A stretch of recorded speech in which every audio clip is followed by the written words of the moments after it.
कि कौन से सरकारी बाबू हैं जो जम्मू कश्मीर सरकार के मुलाजिम भी हैं और देश से बाहर जाते हैं और सरकार को बताते तक नहीं, इजाज़त लिए बगैर जाते हैं।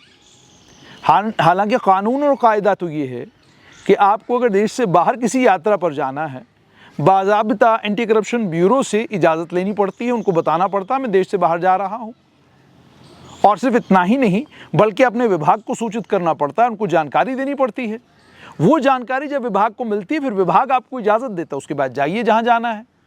लेकिन सरकार को अगर बार बार चिट्ठियाँ लिखकर अफसरों को ये बताने की ज़रूरत पड़ रही है कि जाने से पहले महोदय विभाग से इजाज़त लिया कीजिए, तो इसका मतलब कुछ सरकारी बाबू तो ऐसे हैं जो बिना सरकार को बताए विदेशी दौरों पर चले जाते हैं, घूमते घामते हैं और फिर जब देश में वापस आते हैं और अपने दफ्तर पहुंचते हैं फिर अपने जैक लगाकर अपने उस पीरियड को एडजस्ट करवाते हैं।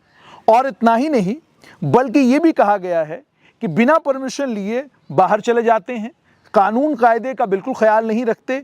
और इनको ये कहा गया है कि पोस्ट फैक्टो सैंक्शन HODs से उसके बाद मांगते हैं। और इसको लेकर सरकार ने ये कहा है कि जो गाइडलाइंस हैं, जो इंस्ट्रक्शंस हैं, ये इसके बिल्कुल खिलाफ है।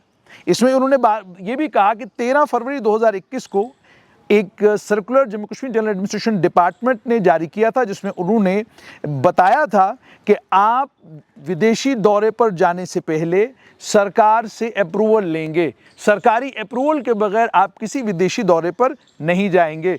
HODs को भी ये कहा गया था कि आप जिस वक़्त आपके पास कोई केस ऐसा आता है जिसमें कोई अफसर कहता है जी मेरा विदेशी दौरे पे जाना बहुत ज़्यादा ज़रूरी है, तो आप फ़ौरन से बेशतर उसके केस को प्रोसेस किया करें। लेकिन अब सवाल ये पैदा होता है कि कौन से सरकारी बाबू ऐसे हैं जो वाकई सरकार से इजाज़त लिए बगैर विदेशी दौरों पर गए, उसके बाद वापस आए और वापस आने के बाद उस जो कानूनी प्रक्रिया थी उसको मुकम्मल किया। क्या इसकी कभी कोई डिटेल पब्लिक में आई?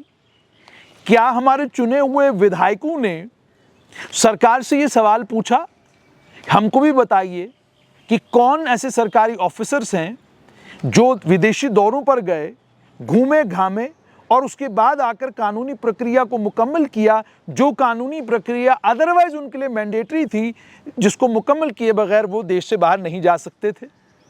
और कमाल की बात तो ये भी है, क्या इसकी जानकारी केंद्र सरकार को नहीं होती? क्या इसकी जानकारी केंद्र की अलग अलग एजेंसीज को नहीं होती कि कौन से ऐसे सरकारी बाबू हैं जो विदेशी दौरों पर बड़ा खामोशी के साथ चले जाते हैं, घूम घाम के आराम से वापस आ जाते हैं? क्यों जाते हैं, किस लिए जाते हैं? और कुछ ऐसे देश हैं जिन देशों में जब आप घूमने घामने जाते हैं तो बाकी तमाम लोगों से सवाल जवाब पूछे जाते हैं, इनसे सवाल जवाब क्यों नहीं पूछा जाता? भाई आप तो सरकारी आदमी हैं, आप कोई प्राइवेट आदमी नहीं हैं, आपकी कोई दुकान नहीं है, आपका कोई बिजनेस नहीं है, आपका कोई कारोबार नहीं है, आप तो सरकार के मुलाजिम हैं, आपके ऊपर आप तो कानून से बंधे हुए हैं।